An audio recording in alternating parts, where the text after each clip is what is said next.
Deus é bom. Efésios, capítulo de número 2. Efésios, capítulo de número 2. Versículo de número 1. Eu vou ler o 1. Eu vou ler o 1, 2, 3, 4 e nós terminamos no 10, tá?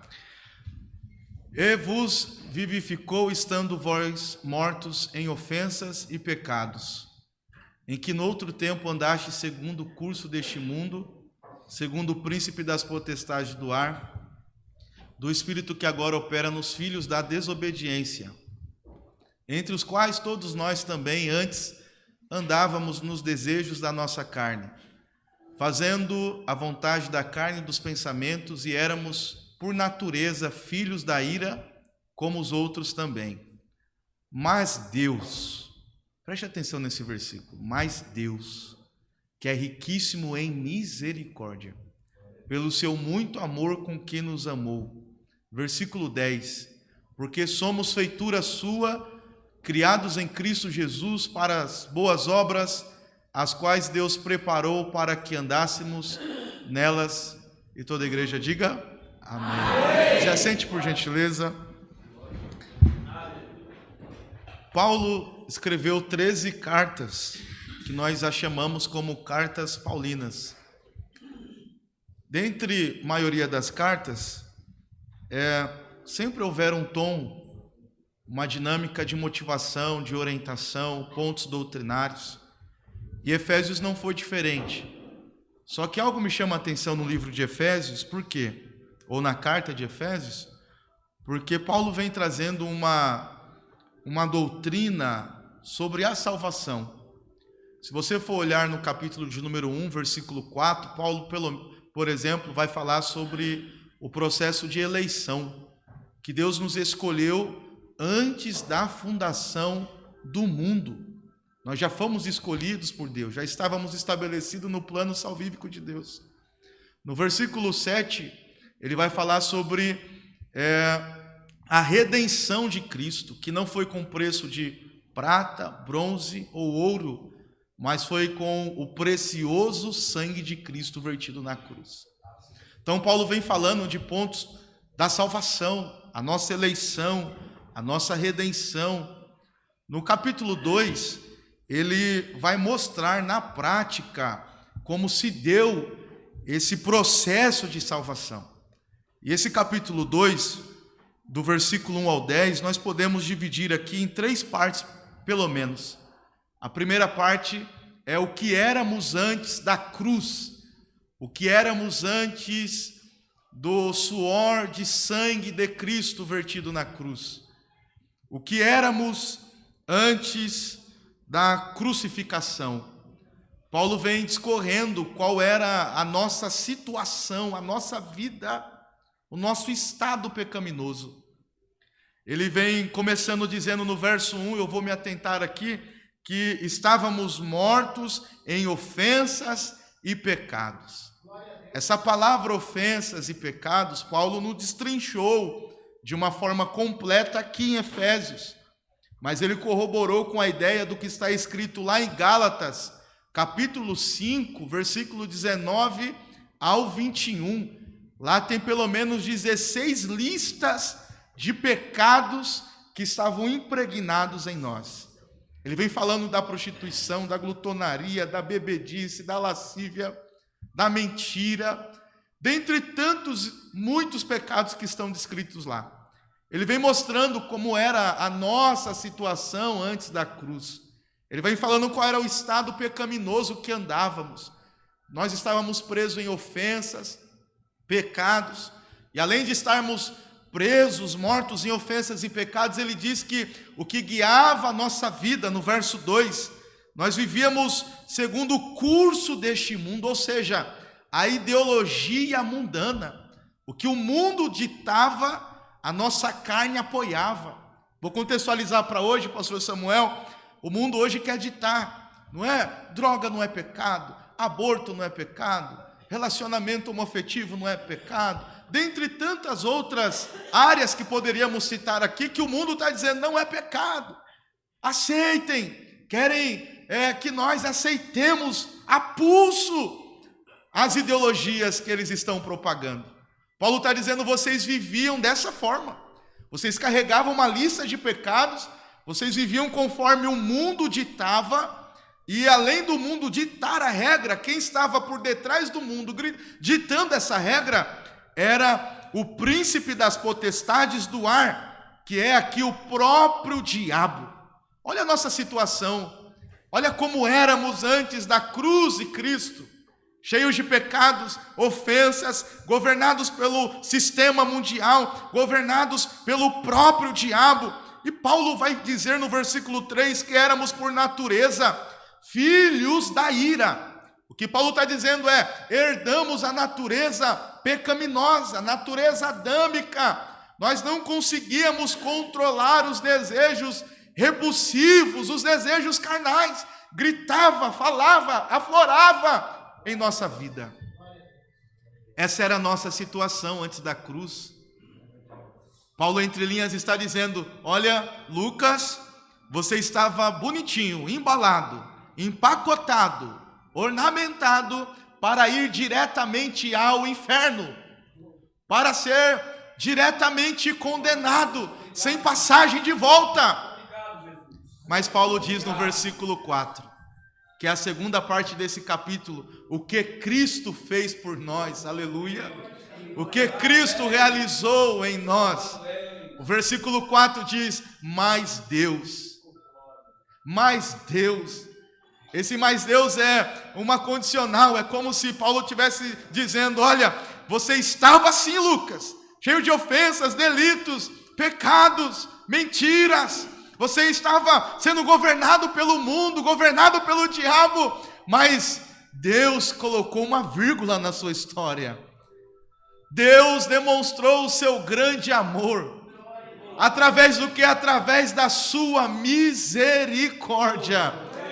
E cumpriu o que está escrito lá em João 3,16. Porque Deus amou o mundo de tal maneira que entregou o seu Filho unigênito para todo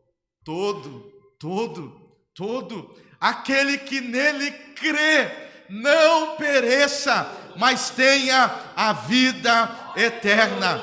Nessa manhã é motivo de celebração, essa manhã é motivo de júbilo, essa manhã é motivo de alegria, essa manhã é motivo de você estar com um sorriso no seu rosto, a face erguida, em gratidão. Por quê? Porque Ele nos resgatou da condenação, Ele nos resgatou do lamaçal do pecado, trouxe-nos para a sua maravilhosa luz, para que este domingo de manhã pudéssemos dizer, louvado seja o nosso Deus para todo sempre.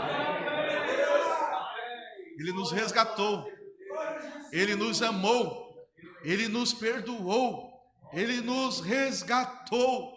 Marcos 10:45 diz que o Filho do Homem não veio para ser servido, mas veio para servir. Ele passou por 6 julgamentos ilícitos, 3 foram de classes judaicas, 3 de classes romanas. Ele foi, como Isaías profetizou no seu livro, no capítulo 53, como um cordeiro, como ovelha muda, vai para o matadouro. Ele não murmurou, nem questionou, não praguejou. Ele foi em silêncio, para que hoje pudéssemos dar o grito de vitória, o grito de júbilo aqui essa manhã.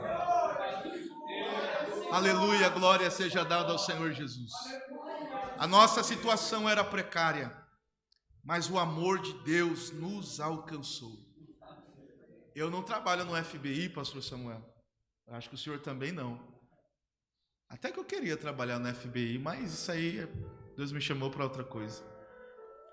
Mas se fôssemos puxar, Sérgio Cunha, a capivara de cada um aqui, e não é minha função, e nem você puxar a minha, a pergunta que não quer calar, hein? Quem éramos nós antes da graça? Jesus resgatou alguns aqui, lá no sambão, lá no pagode, lá no rock, lá no brega. Jesus foi lá naquela discoteca. Não se finja de desentendido. Jesus foi lá, te resgatou, te pegou todo sujo, te trouxe para a casa dele, te deu um banho, te perdoou, te abraçou, para que hoje você pudesse estar louvando e engrandecendo o nome dele. Aleluia. Não merecíamos estar aqui, mas ele nos amou primeiro. E eu concluo no versículo 10, porque somos feitura sua, criados em Cristo Jesus para as boas obras. Essa palavra feitura, ela tem um significado importante. Essa palavra significa poemia no grego, que na nossa linguagem é poema. É Deus dizendo para nós: olha a sua situação, Lucas. Olha quem era você do versículo 1 ao 3, condenado. Mas a minha graça te alcançou no versículo 4. E o versículo 10 é a demonstração dessa graça. Por quê, pastor Lucas? Porque Deus pegou a cédula de condenação. Deus pegou a cédula que nos levaria ao inferno. E Paulo diz em Colossenses que ele rasgou essa cédula de condenação e começou a escrever um novo poema da tua história. Eu não sei como você entrou aqui essa manhã, mas eu sinto de Deus e recebo essa palavra de Deus para o seu coração. Deus está escrevendo uma nova história para a tua vida. Deus está escrevendo uma nova história para a tua casa. Deus está escrevendo uma nova história para os teus filhos, para o teu cônjuge, para onde você mora, para onde você congrega. Deus está escrevendo uma nova história, e nessa nova história terá um final feliz, onde seremos galardoados no céu de glória. Aleluia! Nessa nova história não há condenação. Eu vou ler com vocês e eu concluo aqui, e eu quero voltar mais vezes. Que igreja agradável, que igreja boa. Eu quero ler com vocês Gálatas capítulo de número 4. O Data Show pode me ajudar, por gentileza? Gálatas capítulo 4, versículo 4 a seguir. Nesse novo poema, nessa nova história, nessa nova página, nessa nova vida, olha o que Cristo fez por nós. Vou ler com vocês. Mas vindo a plenitude dos tempos, Deus enviou o seu Filho, nascido de mulher, nascido sob a lei. Olha o 5. Para remir os que estavam debaixo da lei, a fim de recebermos. Olha o que Deus fez no nosso novo cenário de vida. Nesse novo poema, nessa nova estrofe, nesses novos versos, nessa página em branco. Olha como Ele registrou você nesse novo cenário. Ele não registrou você como um condenado, como uma condenada, como uma bastarda, não. Como uma ovelha negra, não. Como um lixo, como foi dito aqui, não. Nessa nova história, Ele colocou você como filho dele. Aleluia. Você pode estar aqui preocupado com a conta da segunda-feira. Você pode estar aqui preocupado com o desemprego que bateu na sua porta. Você pode estar aqui preocupado com muitas adversidades. Mas de uma coisa você tem que sair convicto. Apesar das dificuldades, você é filho e filha de Deus. E recebemos a adoção de filhos, 6. E porque sois filhos, Deus enviou aos nossos corações o Espírito de seu Filho, que clama, Abba, Pai. Sabe o que Paulo estava querendo dizer aqui? A mesma legalidade que Jesus tinha de olhar aos céus e dialogar com o Pai, Ele compartilhou com seus filhos. E é o que estamos fazendo aqui. E Cristo deixou a receita quando quiséssemos falar com Ele. Abrir a porta. Fechar a porta. Orar ao Pai em secreto. Que o Pai que nos ouve em secreto nos recompensará em público. Você tem liberdade de falar com seu Pai. Quantos já falaram com Ele essa manhã? Aleluia! E deu o Espírito que clama, Abba, Pai. E olha o verso 7, eu concluo aqui. Assim que já não és mais servo. Essa palavra servo em outras versões possa estar escrito, vocês já não são mais escravos. Vocês já não são mais escravos do pecado. Vocês já não são mais escravos de ofensas. Vocês já não são mais escravos de delitos. Pelo contrário, vocês são filhos. E se és filhos, és também herdeiro de Deus. Eu estou ministrando a palavra de Deus para herdeiros, herdeiras dos céus. E logo mais ouviremos: vinde benditos do meu Pai, possuir por herança o que estava preparado antes da fundação dos séculos. E a palavra de Deus para nós é essa: continuemos nessa maravilhosa luz, continuemos nessa maravilhosa graça. Ele te tirou de lá e não quer que você retorne para lá. Continue firme, abundante, perseverante, constante, sabendo que o vosso trabalho não é em vão no Senhor.